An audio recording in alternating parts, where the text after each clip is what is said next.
এই কাঞ্চক লৈ পেলাইও বহুত কথা চলি থাকে, যিহেতু আপুনি নিজে ক'লে সেইটোৰ পৰাই আৰম্ভ কৰোঁ। তাৰে অভিজ্ঞতাটো কেনেকুৱা? মানে খুব ভাল অভিজ্ঞতা। মই ভাবোঁ যদি যাব মন আছে যাব লাগে, কিন্তু কাৰণ এই যে ডাঙৰ ডাঙৰ প্লেটফৰ্মবিলাক, তাত গ'লে বহুত কথা শিকিব পাৰি। মই যে যাওঁ প্ৰত্যেকবাৰ আচলতে মই কিবা কিবি শিকিবলৈ যাওঁ, আৰু নতুন মানুহ লগ পাই, ধৰা যিবোৰ চিনেমা আমি সহজতে চাবলৈ নাপাওঁ, যিবোৰ মানুহ এতিয়া আমি কেতিয়াও লগ পাম বুলি ভাবি থাকিলেও লগ পাব নোৱাৰি, সেই মানুহবোৰ ইমান সহজতে পোৱা যায় তাত। আৰু তেওঁলোকৰ লগত একেলগে বহি চিনেমা চোৱা, এই বহুত ডাঙৰ এটা এক্সপিৰিয়েঞ্চ। আৰু সপোন আচলতে দেখিব লাগে, তেতিয়া চাগে সম্পূৰ্ণ হয় বুলি মই ভাবোঁ। আপুনি সপোন দেখিছিল আগতে? মই কাঞ্চ বুলি নহয়, সৰুৰে পৰা কিন্তু মোৰ সপোনবিলাক সদায় ডাঙৰ ডাঙৰকৈ দেখিছিলোঁ।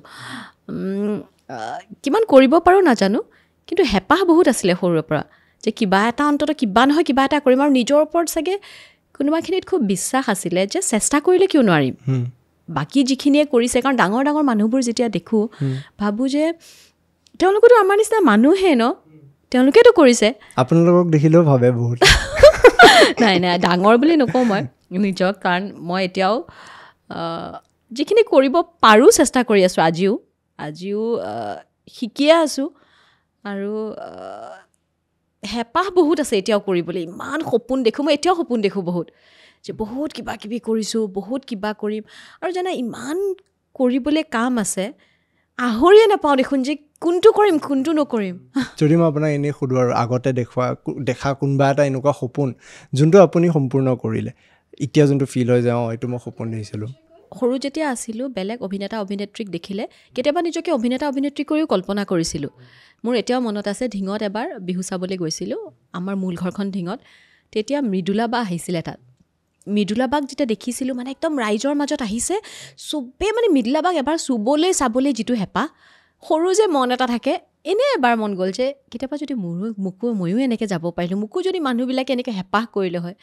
আজি মই মৃদুলা বাৰ ঠাইটো কেতিয়াও ল'ব নোৱাৰোঁ। মোৰ কাৰণে তেওঁ আজিও সেই একেগৰাকী মানুহেই, যে চুবলৈ মন যায় সেইগৰাকী মানুহ। কিন্তু অকণমান হ'লেও মানুহে কেতিয়াবা ভাল লাগে বুলি কয়, আপোনাক চাবলৈ মন যায় বুলি কয়, তেতিয়া ভাবোঁ চাগে কোনোবাখিনি চাগে সেই সপোনটো জীয়াইছিলোঁ কাৰণে আজি ক'ৰবাত 1% হ'লেও চাগে কিবা অকণমান হৈছে। মই কাঞ্জৰলৈকে যদি যাওঁ, মোৰ মনত আছে যোৱা 2 বছৰত আমিও সেই ষ্টৰিটো আপলোড কৰিছিলোঁ। প্ৰথম যেতিয়া আপুনি যাওঁতে এখন ফটো ওলাইছিল, চাদৰ মেখেলাখন পিন্ধি পালে, পূৰা ভাইৰেল হৈ গৈছিল সেইখন। এইবাৰো ছেইম এনেকুৱা হ'ল, কিন্তু এইবাৰ দেখা গৈছে নেশ্যনেল মিডিয়াটো মানে ভালকৈ কাভাৰেজটো পাইছে কম্পেয়াৰ্ড টু লাষ্ট ইয়েৰ। সেই কাভাৰেজটো মানে কেনেকুৱা বেচিছত হয়? মই যদি একদম একচুৱেল ট্ৰুথটো জানিব বিচাৰোঁ। প্ৰথম বছৰ যেতিয়া গৈছিলোঁ, চাওক দেই, কাঞ্চ আচলতে মই বৰ বিশেষ এইটো বাবে কথা পাতিব নোখোজোঁ। মই যাওঁ অভিজ্ঞতাৰ বাবে, শিকিবৰ বাবে। মানুহৰ মনত এনেকুৱা হৈ যায় যে বৰ দেখুৱাবলৈ গৈছে ফেশ্বনৰ বস্তু এটা, কিন্তু এইটো এটা ভুল ধাৰণা যে কাঞ্চত কেৱল ফেশ্বন হয়। কাঞ্চ ফেশ্বন শ্ব' নহয়, কাঞ্চ চিনেমাৰ বাবে, চিনেমাক চেলিব্ৰেট কৰা হয় তাক। মই একো নাজানোৱে, চিনেমাৰ শ্ব'টোকো মই শিকিহে আছোঁ এতিয়া, কিন্তু তথাপিও মই শিকিবলৈ যাওঁ। আৰু প্ৰথম বছৰ যেতিয়া গৈছিলোঁ, নাজানো, কিছুমানে হয়তো ভাল পালে, কিছুমানে ক'লে যে নাই তাই যোৱাই নাই, কিবা নহয়, বহুত বিভিন্ন ধৰণৰ কথা। কিন্তু মোৰ বাবে এটা যে বিৰাট ইণ্টাৰেষ্টিং শব্দ কৈছিলে, ৰেড কাৰ্পেট। একদম ৰেড কাৰ্পেট, সেইটো আমি বেলেগকৈ দেখি আছোঁ ইয়াৰ পৰা। ৰেড কাৰ্পেট, চাওক দেই, ৰেড কাৰ্পেট কি জানে, একে এখন কাৰ্পেট। আপোনাৰ মোৰ ঘৰত যদি ৰঙা কাৰ্পেট এখন পাই লওঁ, একেখনেই কাৰ্পেট।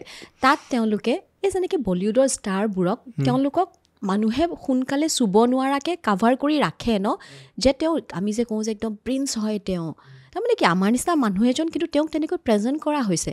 সেই ৰেড কাৰ্পেটখনক তেনেকৈ প্ৰেজেণ্ট কৰা হৈছে। কাৰ্পেটখনক কি কৰে, দিনটো ছিকিউৰিটি দি থৈ দিয়ে। তাতে দিনতো চাবলৈ মানুহে চিনেমা চাব যাব পাৰে, কিন্তু অৰিজিনেল ৰেড কাৰ্পেটটো আৰম্ভ হয় আবেলি 5 বজাৰ পৰা। 5 বজাত এটা, 7 বজাত এটা, আৰু 9 বজা নে 9:30 বজা, এনেকুৱা কিবা সময় আছে দেই। মই প্ৰত্যেকবাৰে 5 বজাৰ সময়টোৱে পাইছোঁ আজিলৈকে 3 বছৰ। গোটেই মিডিয়াখিনি থাকে, তাৰ মাজেৰে খোজকাঢ়ি যাব লাগে, ফটো তোলে। কিন্তু সেই যে খোজকাঢ়ি যাব লাগে, সেইটোতে শেষ নহয়, আপুনি ভিতৰত গৈ চিনেমা চাব লাগে। ভিতৰত গৈ কি কৰে? ভিতৰত মই লাইভ কৰিছোঁ, মই 2-3বাৰে লাইভ কৰিছোঁ চাগে নেকি। ভিতৰত গৈ চিনেমা চাব লাগে, আৰু সেইখন চিনেমাৰ আচলতে এই যে ৰেড কাৰ্পেটটো এটা টিকেটহে।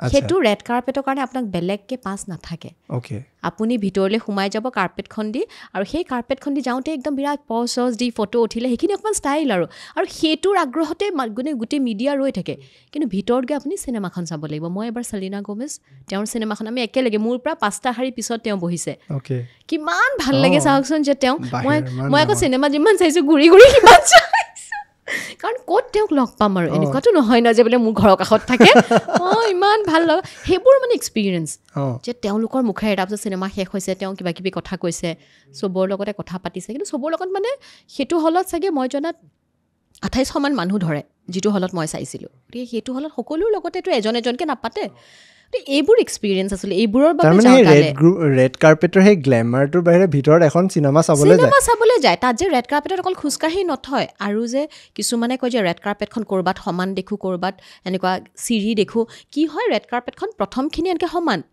আপুনি মোৰ ভিডিঅ'বিলাক চালে মোৰ কেইবাটা ভিডিঅ' আছে যে প্ৰথমখিনি সমানত আপুনি খোজকাঢ়ি যাব তাৰপিছত চিৰিত উঠিব লাগিব গতিকে আপোনাক য'তে ফটোগ্ৰাফাৰে ফটো মাৰিছে সেইখন ফটোৱে পাব তেনেকুৱা ধৰণৰ মানে একদম কি বুলি ক'ম ওপৰা ওপৰিকে চোৱা বস্তু এটা যে ৰেড কাৰ্পেটৰ গ্লেমাৰটো ৰেড কাৰ্পেটখন তেওঁলোকে আচলতে তেনেকুৱা মানুহৰ বাবে আকৰ্ষণ আৰু কেন্দ্ৰবিন্দু কৰি লৈছে কাৰ্পেটখনো কি বেলেগ আছে কওকচোন ৰঙা কাৰ্পেট এখনত খোজকাঢ়ি গৈছে কিন্তু সেই আগৰ পৰা ইমান ডাঙৰ ডাঙৰ চেলিব্ৰিটিসমূহে মানে এনেকৈ খোজকাঢ়ি গ'ল যে ভাল লাগিলে ফটোখন হয়তো মিডিয়াই খুব ভালকৈ কাভাৰেজ কিবা এটা দিলে গতিকে সেইকাৰণে চাগে মই ভাবোঁ এইখন এনেকুৱা হয় মানে ভেলিউটো এড হৈ গ'ল ন আৰু আজিও এতিয়া কাঞ্চৰ ৰেড কাৰ্পেট বুলি ক'লে ফটোখন চাই যে কি হয় আৰু মোৰো প্ৰথমবাৰ যেতিয়া গৈছিলোঁ কিন্তু মই আমাৰ ৰীমা দাস যে ৰীমা বাকে মই সুধি গৈছিলোঁ যে ৰীমা বা তাত কি হয় কেনেকৈ হয় কাৰণ মইতো নাজানো একো বস্তু যে কেনেকৈ হয় এই আচলতে চিনেমা বস্তুটো ক'ৰবাত লুকাই থাকিলে কিছুমানৰ বাবে বহু লোকে বেছি সংখ্যকে জানে কিন্তু কিছু লোকে হয়তো ভাবে যে সেই ৰেড কাৰ্পেটখন বা তাত তোলা ফটো এটা ডাঙৰ কাম কিন্তু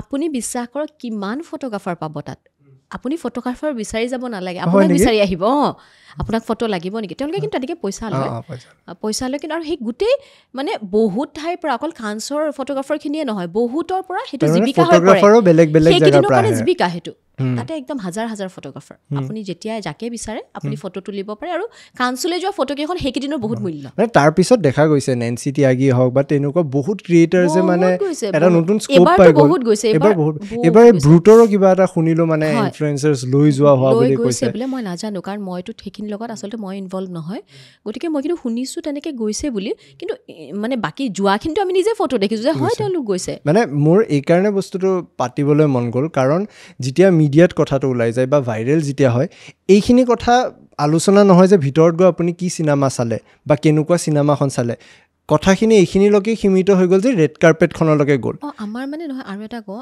আমাৰ কথাবোৰ ভালকৈ বুজাই ক'বলৈ আজি এতিয়া মই কৈ আছোঁ হয়তো কোনোবাই মোৰ কথাখিনি কাৰোবাৰ ভাল লগা নাই তেওঁ নুশুনিলে গতিকে তেওঁ সেই বস্তুটো ভাবিলে বেছি কৈ আছে এজনীয়ে কিনো কিন্তু যেতিয়া 10জন মানুহ যাব গৈছেও বহুত কেইজন এইবাৰ এতিয়া ববী বাহঁত গৈছে ববী শৰ্মা বৰুৱা যোৱাবাৰ মঞ্জু বা গৈছিলে তেনেকৈ বহুত পাপন দা গৈছে এই বহুত মানুহে যেতিয়া গৈ চবেই দেখি যাব তেতিয়া বুজি পাই যাব যে এইটো আমাৰ যে ইফিখন আছে গোৱাত ইফিৰে ধৰক এটা ডাঙৰ ৰূপ কাঞ্চখন সেই একেটা বস্তুৱে মানে তাত ধৰক ইয়াত ইফিটো মানুহ আহে গোটেই পৃথিৱী তাত আৰু বেছি মানুহ আহে ইণ্টাৰনেশ্যনেলি সেই ৰেকগনিশ্যনটো পোৱা আৰু মোৰ মূল কথাটো হ'ল যে মই চিনেমা চাব যাওঁ চিনেমা আৰু সেই পৰিৱেশটো বেলেগ হৈ থাকে চিনেমাও যে মানুহে তেনেকৈ চেলিব্ৰেট কৰিব পাৰে বহুতৰ বাবে হয়তো এই চিনেমা কিনো ডাঙৰ কামটো পৃথিৱীত ইমান বেলেগ বেলেগ কাম আছে চিনেমা চাব যায় নেকি কিন্তু মোৰ বৃত্তিটো চিনেমা মোৰ প্ৰফেশ্যনটো চিনেমা আৰু মই সেইটোৱে কৰোঁ সেইটো কৰিয়ে ঘটি আছোঁ অবভিয়াছলি যিহেতু পইচা লওঁ গতিকে তেনেকৈ ঘটি আছোঁ আৰু সেইটো বাবেতো মই নিজৰ সেইখিনি কৰিবই লাগিব